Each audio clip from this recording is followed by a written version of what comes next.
వీళ్ళకి సపోర్టుగా మళ్ళీ టీజీ భరత్ గారికి సపోర్టుగా మా ఎంపీ గారు ఎవరు బైరెడ్డి శబరి గారు ప్రస్తుతానికి మార్కెట్లో డీజిల్ పెట్రోల్ దొరకడంలే పాపం అయినప్పటికీ కూడా పెట్రోల్ బంకు పోయి డీజిల్ పట్టించుకొని ఆమె తొందరగా పరిగెత్తుకుంటూ దెబ్బ కర్నూలుకి వచ్చి సిద్ధార్థరెడ్డి గారు రౌడీ గుండా అని మాట్లాడినారు. సంతోషం మేడం శబరి గారు, సంతోషం, మీరు నా గురించి బాగా మాట్లాడినారు, సంతోషం. కానీ ఈరోజు మీడియా సమావేశం ద్వారా మిమ్మల్ని నేను ఒకటి అడగాలనుకుంటానా. మీ ఫాదర్ని బైరెడ్డి రాజశేఖర రెడ్డి గారిని గౌరు వెంకటరెడ్డి వాడు ఒక వేస్ట్ ఫెలో అని మాట్లాడి ఈ రోజుకి 2 నెలలు అయింది. ఎందుకు మీరు ఈ రోజు వరకు కౌంటర్ ప్రెస్ మీట్ పెట్టలే? నందికొట్కూరు మార్కెట్ యార్డ్లో మాండ్ర శివానందరెడ్డి అని ఆయన ఇదే బైరెడ్డి రాజశేఖర రెడ్డి గారిని ఈ నందికొట్కూరులో 2 సార్లు ఎమ్మెల్యే గెలిచిన ఒక జోకర్ గాడు ఉన్నాడని మాట్లాడినాడు. దానిపైన మీరు ఎందుకు ప్రెస్ మీట్ పెట్టాలా, స్పందించలే? నందికొట్కూరు ఎమ్మెల్యే జయసూర్య గారు ఏమన్నాడు? ఆయన బైరెడ్డి రాజశేఖర రెడ్డికి మా తెలుగుదేశం పార్టీకి సంబంధమే లేదు, అతను చెప్తే ఏ ఒక్క అధికారి కూడా స్పందించాల్సినటువంటి అవసరం లేదు అని చెప్పి 100 మంది ముందర మాట్లాడినాడు. దానిపైన మీరు ఎందుకు స్పందించలే? దానిపైన స్పందించారు. కానీ సిద్ధార్థరెడ్డి పైన స్పందించాలంటే మాత్రం వెంటనే పరిగెత్తుకుంటూ వస్తారు. పరిగెత్తుకుంటూ వచ్చి రౌడీ గూండా క్రిమినల్. సిద్ధార్థరెడ్డి గారు రౌడీనా కాదా అని చెప్పడానికి మిమ్మల్ని ఎంపించేసినారా? 5 పైసలైనా నిజాయితీ ఉండాలి కదా. పిల్లల్ని గారభంగా చూసుకునే తల్లిదండ్రులు ఉంటారు, అల్లారు ముద్దుగా చూసుకునే తల్లిదండ్రులు ఉంటారు. కానీ కొండ మీద కోతినైనా తీసుకొని వచ్చి ఇచ్చే తల్లిదండ్రులు చాలా తక్కువగా ఉంటారు. బైరెడ్డి శబరి గారికి డాడీ నాకు ఎంబీబీఎస్ సీట్ కావాలంటే కొనిచ్చినాడు. డాడీ నాకు పీజీ సీట్ కావాలంటే కొనిచ్చినాడు. డాడీ నాకు ఎంపీ సీట్ కావాలంటే కొనిచ్చినాడు. 100 కోట్ల ఆస్తులు ఇచ్చినాడు. ఈ ప్రపంచంలోనే లావిష్ లైఫ్ స్పెండ్ చేసుకునేంత అవకాశం నీకు ఇచ్చినాడు మీ ఫాదర్. అటువంటి మీ ఫాదర్ని ఎవడు పడితే వాడు విమర్శిస్తుంటే ఒక్కరోజు స్పందించని బైరెడ్డి శబరి గారు సిద్ధార్థరెడ్డి పైన మాట్లాడమంటే మాత్రం అమెరికాలో ఉన్న ఫ్లైట్ ఎక్కి కర్నూలుకి వస్తారు. ఎందుకు? ప్రతిపక్షంలో ఉండాలే, ఏం మాట్లాడినా చెల్లిపోతుంది. నేనేమన్నా మాట్లాడినా తిరిగి మాట్లాడాడులే. ఒకవేళ వాడు ఏమన్నా మాట్లాడితే నేను వెంటనే ప్రెస్ ముందు కూర్చొని మహిళను ఎవరైనా ఇలా మాట్లాడచ్చా అండి, డాక్టర్ని ఎవరైనా ఇలా మాట్లాడచ్చా అండి అని ఏడ్చి మళ్ళీ బురద అంతా వాడిపైన చల్లొచ్చని ఒక ఆలోచన. వాని ఎంట ఉండేది కిడ్నాపర్లు, గంజాయి బ్యాచ్, నా ఎంట ఉండేది సరే వాళ్ళే. నిన్న ఆమె ప్రెస్ మీట్ మాట్లాడే ముందర ఆమె వెనక నిలబడిన ఒక్కొక్కని పేరుతో సహా చెప్తా నా వల్ల లాభ పొందినాడు. ఆమె వెనక పక్క నిలబడిన చెరుకుచెర్ల సుధాకర్ రెడ్డి అనేటువంటి మున్సిపల్ చైర్మన్ చేసింది సిద్ధార్థరెడ్డి. మున్సిపల్ చైర్మన్ అయ్యేదానికి డబ్బులు ఖర్చు పెట్టుకున్నాడు, అది కూడా నష్టపోకూడదని అతని బిడ్డకు మెడికల్ సీటు ₹1 కోటి విలువ చేసే మెడికల్ సీట్ ఇప్పించింది ఇదే సిద్ధార్థరెడ్డి. వీళ్ళు 24 గంటలు ఒకడేమో యూట్యూబ్ స్టార్ అంటాడు, ఒకడేమో ఫ్యాక్షనిస్ట్ అంటాడు, ఒకడేమో రౌడీ అంటాడు, ఒకడేమో స్టాండప్ కమిడియన్ అంటాడు. ఏంది ఇన్ని పాత్రలు పోషిస్తానన్నా నేను? ఒకడు శాప్ చైర్మన్ అంటాడు, ఒకడు యువజన విభాగం అధ్యక్షుడు అంటాడు. ఇవన్నీ అయిపోయిన తర్వాత సరే కుక్కలు మురుగుతుంటాయి, మాట్లాడకూడదు, నేను పిల్లోడికి న్యాయం చేయాలని పోరాడినా, అంతకుమించి మాట్లాడకూడదని అనుకున్నాను నేను. కానీ దురదృష్టవశాత్తు నిన్న టీజీ వెంకటేష్ గారు మాట్లాడినారు. 75 ఏళ్ళు 80 ఏళ్ళు వయసు ఉంటుంది ఆయనకి. ఎవరికి? టీజీ వెంకటేష్ గారికి. ఆయన నా పేరు ప్రస్తావించకుండా నిన్న మొన్నటి వరకు నాకు కొంచెం ఇష్టం ఉన్నింది, ఆ ఇష్టం కూడా పోయింది, ఇప్పటి నుంచి మేము కూడా ఏందో మా కథ ఏందో చూపిస్తాము.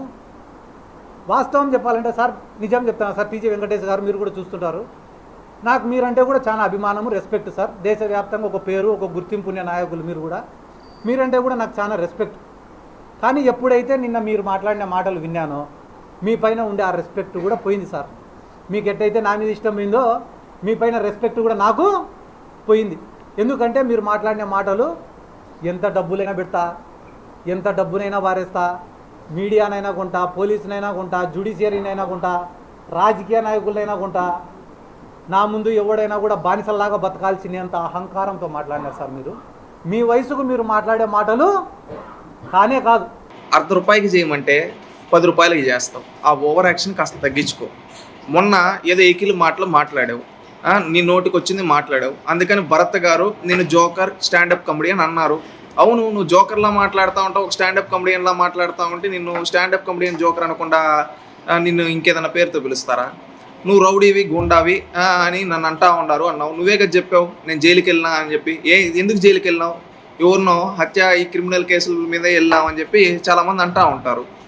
నీతో ఉండే వాళ్ళు కూడా వీధి రౌడీలతో గంజాయి బ్యాచ్తో నువ్వు తిరుగుతూ ఉంటావు. అందుకని నిన్ను అన్నారు, దాంట్లో అన్ని పాత్రలు నేను ఒక్కనే భరిస్తానా, చేసినోడు నీకే తెలియాలా, నువ్వే అంటావు కదా ప్రతిసారి ఇట్టని. మళ్ళీ నువ్వు శబరి గారి గురించి మాట్లాడుతూ ఎట్లా పడితే అట్లా మాట్లాడుతావు. ఒకటి గుర్తుపెట్టుకో, బైరెడ్డి అనే బ్రాండ్ లేకపోతే నువ్వు ఎవడివి? బైరెడ్డి రాజశేఖర్ రెడ్డి గారు నిన్ను తీసుకొని వచ్చి రాజకీయ వారసులు అని చెప్పి నేను ఏదో ఇస్తే నువ్వు తిక్క చేష్టాలు చేసి ఆ క్రెడిబిలిటీ పోగొట్టుకునేది నువ్వు కాదా?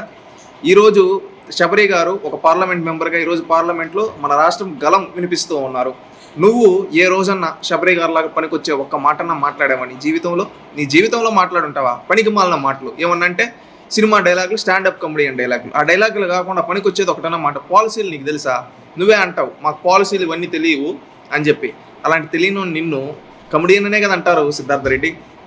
ఒకటి వయసుకు తగ్గట్టు మాట్లాడాలంటారు పెద్దలు.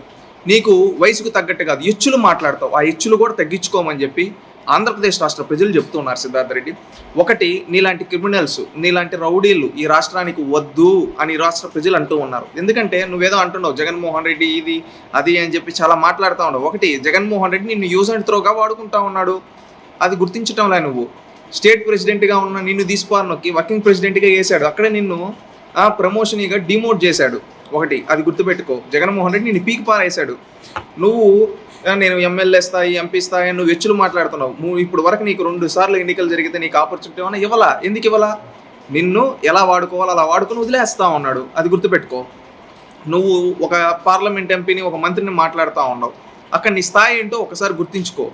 నువ్వు ఈరోజు జగన్మోహన్ రెడ్డి మెప్పు కోసం దిగజారి మాట్లాడుతున్నావు. ఆ దిగజారుడు మాటలు తగ్గించుకో, మంచిది. ఎందుకంటే నువ్వు కరెక్ట్గా 10 నిమిషాలు ఏదన్నా ఒక పాలసీ గురించి మాట్లాడగలుగుతావా? మాట్లాడలేవు. నువ్వు ఏదన్నా ఒక ప్రాజెక్టు గురించి ఒక 10 నిమిషాలు మాట్లాడగలుగుతావా? మాట్లాడలేవు. నువ్వేం మాట్లాడతావంటే ఏదో సినిమాలో డైలాగులు ఒక 2-3, ఒక స్టాండప్ కామెడియన్ డైలాగులు తప్పితే నువ్వు ఏదన్నా ఒక పనికొచ్చే ఒక పాలసీ గురించి అన్నా 10 నిమిషాలు మాట్లాడగలుగుతావా? మాట్లాడలేవు. అది నీ చరిత్ర. నువ్వు కూడా మాట్లాడి నీ చుట్టూ ఒక 10 మంది వ్యక్తులను పెట్టుకొని ఒక 2 ఎదుటి వ్యక్తిని కించపరిచి మాట్లాడేస్తే నువ్వేదో పెద్ద అనుకుంటున్నావు. అక్కడ నిన్ను చిల్లర వెదవా అని ఆంధ్రప్రదేశ్ రాష్ట్ర ప్రజలు అంటున్నారు. నేను అంటాను, గుర్తుపెట్టుకో. నీలాంటి స్థాయి తక్కువ వాళ్ళతో మాట్లాడాలంటే మాకే సిగ్గుగా ఉంది. ఎందుకంటే కనీసం నువ్వు బీటెక్ కూడా పాస్ కాదు. నీకేమన్నా బుర్రలో గుజ్జున్నా ఉందంటే ఆ గుజ్జు లేదు. ఏంటంటే ఎకిలి మాటలు. అలాంటి ఎకిలి మాటలు మాట్లాడద్దని సవినీయంగా తెలియజేస్తూ ఇకనన్నా పద్ధతి మార్చుకోకపోతే రాష్ట్ర ప్రజలు, కర్నూలు ప్రజలు తరిమి కొడతారు సిద్ధార్థ.